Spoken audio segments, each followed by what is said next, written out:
বন্ধুরা দেখো, আজকে আমি হোমমেড কুকিজের রেসিপি এনেছি। দেখতে কত সুন্দর, কিন্তু বানাতে খুবই ইজি। দেখলে মনে হচ্ছে কি ইজি না, কিন্তু খুবই ইজি। আমি দুটো আলাদা আলাদা বলে ময়দা নিয়ে নিয়েছি, সমান মাপ দুটোতে, আর সামান্য সামান্য নুন দিয়ে দিলাম জাস্ট টেস্টের জন্য। এবার আমি দুটোতে সমান সমান খাওয়া সোডা দেব, তারপর দুটোতে বেকিং সোডাও দেব। আমি যে মাখামাখি করব হাত দিয়ে করব, হাত দিয়েই ডোটা ভালো হবে, চামচ দিয়ে হবে না, কেন কি দুটাকে আমাকে আলাদা আলাদা মাখতে হবে। তো আমি বেকিং পাউডার দিয়ে দিলাম।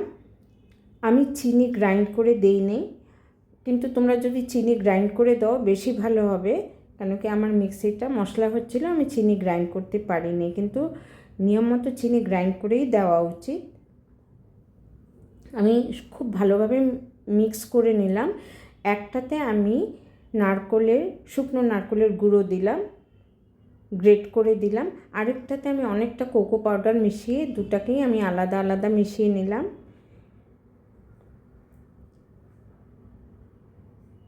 কাঁচা নারকেল দিও না বন্ধুরা, যদি শুকনো নারকেল থাকে তবেই গ্রেট করে দিও, নাহলে কাঁচা নারকেল দিও না। আমি অল্প ভ্যানিলা এসেন্স দিলাম,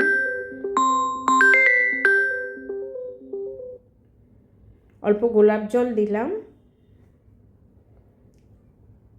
অল্প অল্প আমি বাটার মেল্ট করে দিলাম। তোমাদের যদি ইচ্ছা হয় পুরো বাটার দিয়ে বানাতে পারো, বা পুরো সাদা তেল দিয়ে বানাতে পারো, কোনো অসুবিধা নেই, কিন্তু আমার মনে হলো পুরোটা আমি বাটার দেব না, তাই বাটার আর সাদা তেল মিক্স করে দিলাম। আর বন্ধুরা, কোনো আর্টিফিশিয়াল গোলাপ জল ইউজ করো না। তোমরা যদি গোলাপ জল না থাকে এলাচ গুঁড়ো দিলেও হবে, শুধু ভ্যানিলা এসেন্স দিলেও হবে। এবার আমি দুটা ডো তৈরি করে নিলাম। এবার 15 মিনিট আমি রেখে দেব। তারপরে আমি দুটারই মোটা মোটা আমি রুটি করে নিয়েছি। একটার উপরে একটা রুটি রেখে আমি এইভাবে রোল করে 15 মিনিটস আমি ডিপ ফ্রিজে রেখে দেব, যাতে পিস করতে সুবিধা হয়। 15 মিনিটস পর আমি বের করেছি। তারপরে ওইদিকে একটা কড়াইতে নুন দিয়ে আমি প্রিহিট হতে দিয়েছি। একটা প্যানে আমি বাটার পেপার বিছিয়ে দিয়েছি। দেখো পিস করেছি, পিসগুলোই কত সুন্দর লাগছে। এবার আমি বেক করতে দেব। ওই কড়াইতে আমি এই প্যানটা বসিয়ে দিলাম, যেটাতে আমি পিসগুলো রেখেছি। এবার আমি একটা থালা দিয়ে ঢাকা দিয়ে দেব। এবার হাফ অ্যান আওয়ার ফুল ফ্লেমে হবে। হাফ অ্যান আওয়ার পর দেখো আমার কুকিজ কি সুন্দর দেখতে।